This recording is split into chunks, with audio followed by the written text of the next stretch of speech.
I gave my stepmother the perfect Mother's Day gift and watched her smile freeze when she finally understood what it really was. When my father married Veronica, I was 11. My mom, Eleanor, had been gone just over a year. Melanoma. Aggressive, fast, unforgiving. One day she complained about a headache, and less than 3 months later I was standing at her grave in a black dress I'd bought the night before because nothing I owned felt serious enough for death.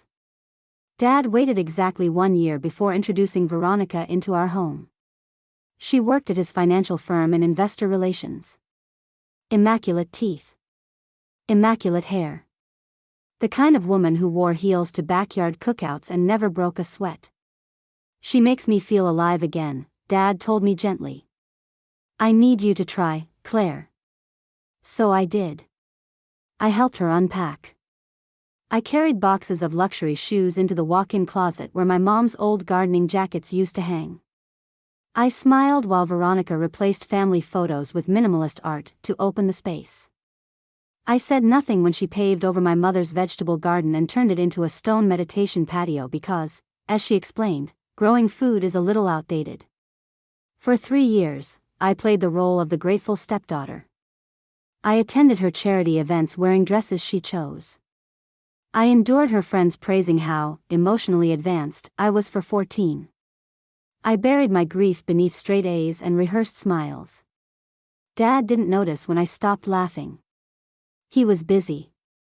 Busy with Veronica's social calendar, her business connections, her wine tastings and couples retreats. At night, I slept with my mom's old sweater under my pillow until it stopped smelling like her. Veronica tried, in her way. She bought me expensive birthday gifts, always things she would have wanted. She hosted elaborate dinners and introduced me as our daughter to people who never remembered my name. She even set up a college fund and made sure everyone knew about her generosity. But when I got my first period, Google taught me what to do. When I woke screaming from nightmares about my mom dying all over again, it was our dog who curled up beside me. The breaking point came during my sophomore year. I was cast as the lead in the school play, the first thing that had made me feel alive since Mom died. Opening night landed on the same evening as one of Veronica's charity galas. You'll have to skip the play, she said without looking up from her phone. The Whitmores are bringing their son. He's at Columbia. Connections matter. Dad hesitated. Then Veronica rested her hand on his arm. It's just a high school performance, he said finally. There will be others. That night, I opened the antique wooden box my mother had left me. Inside was her wedding ring. A lock of my baby hair. And a journal I had never dared to open. I read it through tears. Most of it was what you'd expect, hopes for my future, memories she loved, advice she wouldn't live to give me. But the final entry, dated 2 weeks before she died, made my hands shake. If you're reading this, Claire, you need to know about the safety deposit box. The key is taped inside this cover. What you find there will change everything. I'm sorry. The key was real. The next morning, I skipped school and went to Heritage Bank. The manager recognized my last name immediately. Your mother said you'd come someday, he told me, guiding me into the vault. Inside the box was a USB drive, folders of documents, and a letter written in Mom's handwriting. She knew.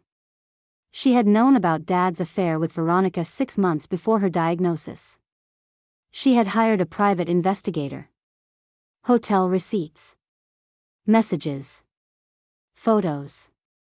Proof spanning months. There were texts that made me sick. She's taking Claire to her sister's this weekend. Come over. I wish we didn't have to hide anymore. Sometimes I wish she'd just disappear.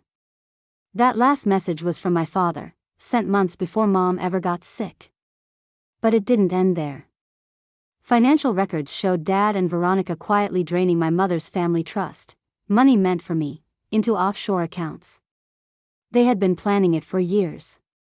And then there were medical records. Unexplained symptoms. Strange prescriptions. Private toxicology reports Mom had commissioned when she grew suspicious.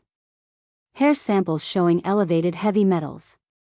Notes from specialists questioning the progression of her illness. She couldn't prove it. But she had prepared for it. She had created a second, secret trust in my name.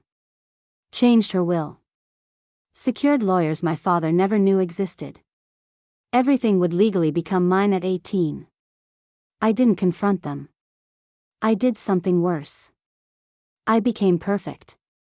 For 2 years, I played my role flawlessly.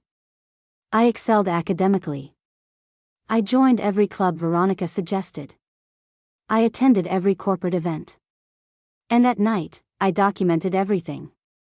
I learned finance. I learned law. I traced money through shell companies.